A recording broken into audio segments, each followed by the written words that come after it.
We start with that breaking news.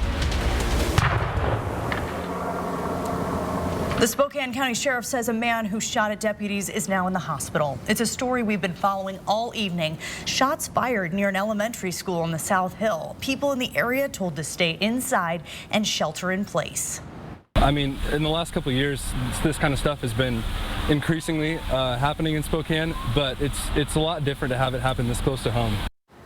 Youth soccer and baseball teams telling 4 News Now they heard the gunshots during their practice. The sheriff says deputies first talked to this man yesterday, concerned he was a danger to himself and others. Thanks for staying up with us. I'm Aaron Luna. And I'm Kirsten O'Connor. When deputies returned to the man's home tonight, shots were fired. Spokane Public Schools says Cub Scouts and YMCA basketball teams were stuck inside of that school for hours. They are safe. This all centered around a home on Glenrose at 57th Avenue. And began around 6:30 p.m. New on Nightside, our Rania Kaur is live at the scene. She just heard from the sheriff. Rania?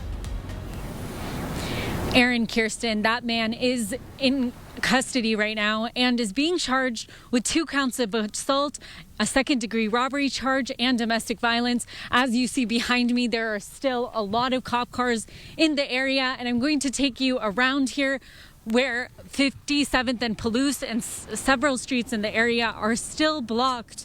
Sheriff John Knowles said that man, as you mentioned earlier, they did know of that man yesterday evening when deputies were called to his home. Because there was no one in the home and law enforcement decided it best to de-escalate the situation. When law enforcement also arrived yesterday evening, that man showed a gun and didn't believe the officers that they were actually law enforcement. Sheriff John Knowles also says, as a result, today they determined probable cause for 2 counts of second-degree assault. They also deemed probable cause for a second-degree robbery and an assault charge. There were officers in plain clothes around the home and in the neighborhood to make sure that man did not injure or hurt anybody else in the area. That man, we are told by Sheriff Knowles, did leave at one point to go to the Safeway. There he threatened several of the people inside the store. That's when officers determined that man was not safe to go back home. When they confronted him, gunfire was exchanged. Now, for the people who were waiting out here for hours, they tell me it was scary. This situation was just a little too close to home.